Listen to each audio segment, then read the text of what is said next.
Hey everybody, and welcome to my garden. This is the second part of a two-part video where in the first part we talked about how to navigate a nursery, how to read those plant cards on each of the individual plants, and then we talked about what plants I brought home to my garden this year and why I was drawn to those. Some that I've planted before in the past, some that are new to me. So if you haven't checked out that video, click here and then you can come back and check out part two. But for part two, we are now outside in my garden, and I'm going to show you where I have added all of those plants into either my landscape or containers.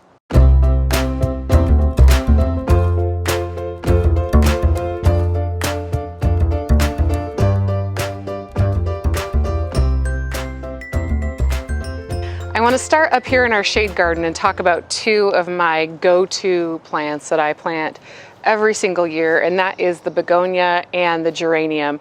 I think both are very polarizing plants. I talked about that a little bit in the first video where you either love them or you hate them in terms of geraniums. Begonias, people either can grow them like no one else or they have so many issues with them because they can be a little bit finicky on the watering and the light. So just keep an eye on them. If they're for you, great. If not, move on to something else. There are so many options out there.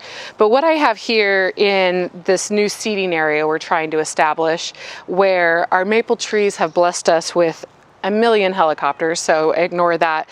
I have potted up a group of begonias and one geranium.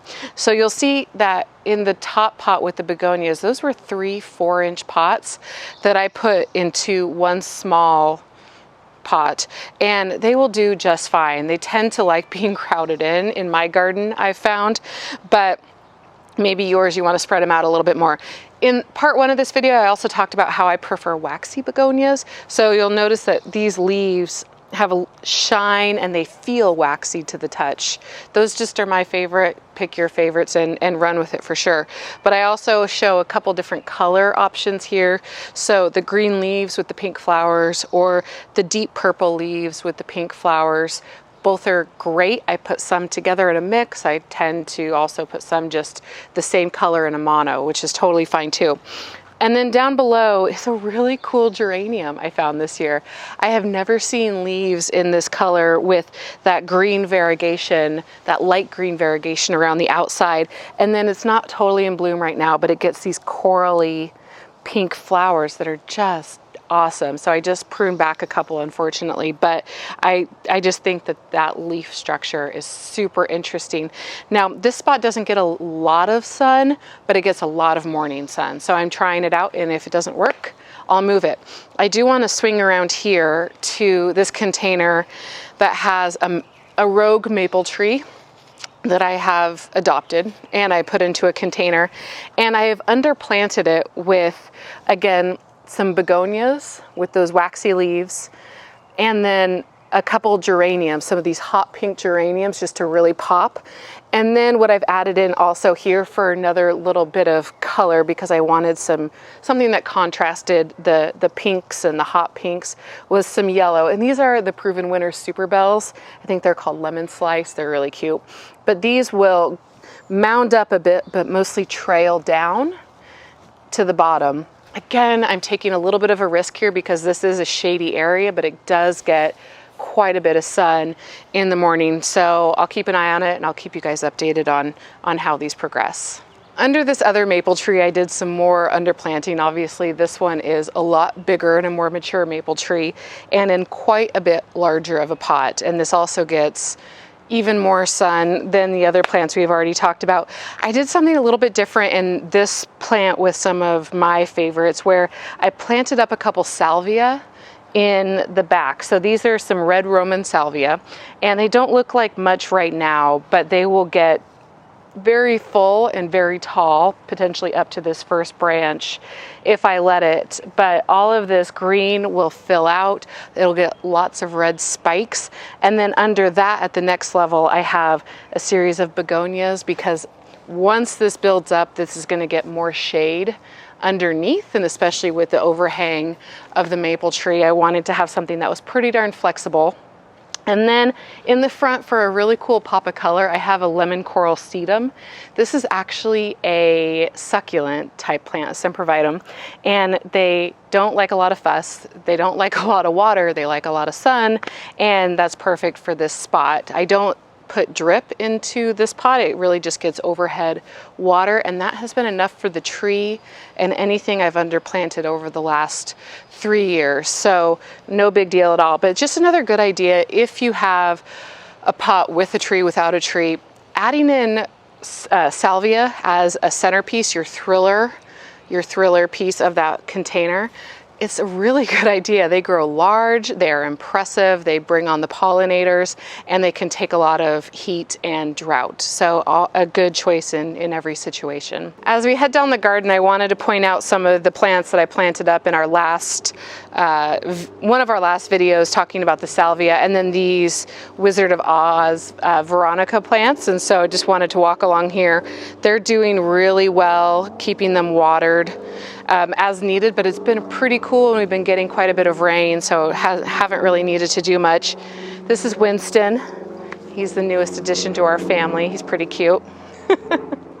And then coming along here, more blue salvia, and then this border of purple salvia is also starting to fill in quite a bit and bringing in the pollinators. I see a lot of bees coming around here. Also, at the base of that run is where I have a pot and an obelisk that I have planted up, and this is where I have a clematis and a jasmine in here. And the reason why I have both in there is I haven't had much luck with the type of clematis that's in here. It's the Countess of Wessex.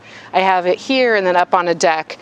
And so I wasn't quite sure it was going to come back, so I planted up the jasmine, and it's a dwarf jasmine, so it only gets 3 feet, so it'll fill in this obelisk nicely. And I'm hoping that they're not going to be overcrowded. So we'll see how those go. And then I repeated the lemon coral sedum on the bottom of this spot. I really just wanted to give an end cap to this line of salvia that I had, and almost like a separation from this garden bed to the garden bed below.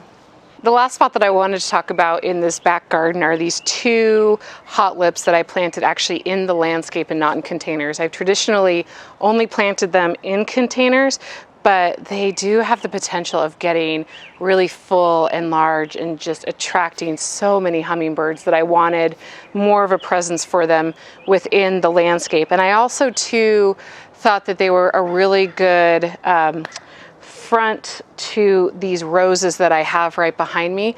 Roses are very structured, a lot of form to them, whereas the hot lips are more whimsical and airy, and I really like that contrast in the texture and the style, and just to give your eye a little bit something different to look at in one spot.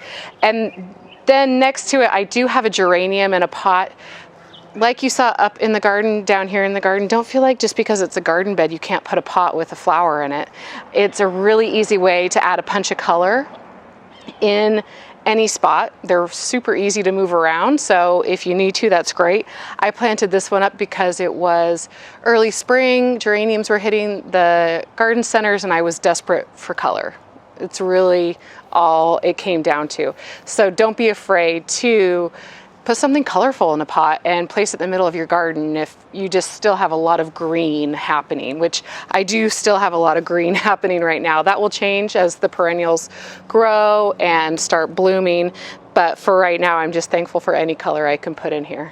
Up on our patio, actually on our back deck, I do have a huge planter where I used to have a hydrangea potted up in this plant for the last 2 years. I since moved that hydrangea out to the landscape and needed to fill it in with something and I just couldn't find the right thing. So I just decided to go with a mixture of annuals and some salvia. So like I talked about before, salvia is a really good option for filling in a larger pot. I have 2 of these purple, I can't remember the exact name, but they're purple rain maybe, 2 salvias that are going to get rather tall with purple spikes coming out.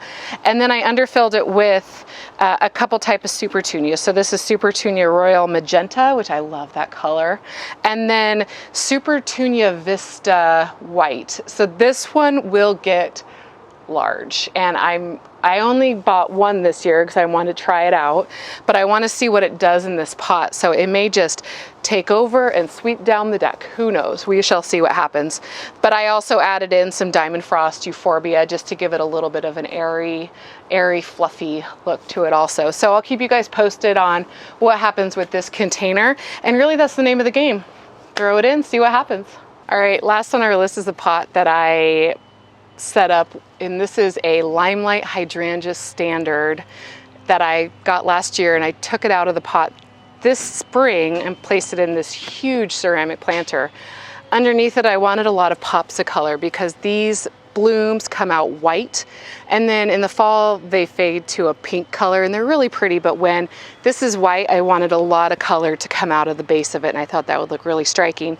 So what I added in here is along the trunk of the Hydrangea Standard are actually yellow snapdragons. So those yellow snapdragons will come up to about, I want to say 18 inches tall and be bright yellow.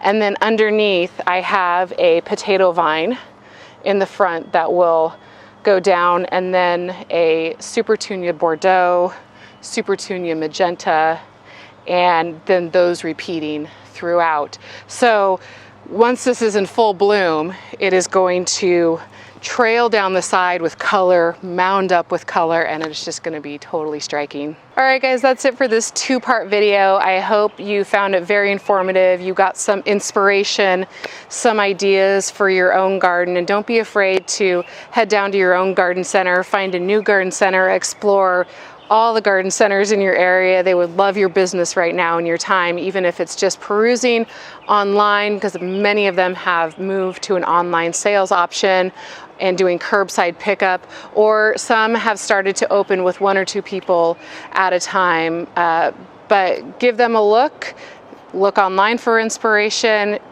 send me questions, send me areas of your garden that you're like, what do I do with this? Send them my way. I'm happy to give you some options that could work for you this year. Anyways, hope you guys have a good one. Talk to you later. Hey, Steven, quick update on Gentle Giant that you were asking about. It's doing well. It's about up to almost knee level and growing inches every day. So we'll keep checking in. If you like what you see here today, be sure to click the like and subscribe button, and if you want to be notified of new episodes, click the bell.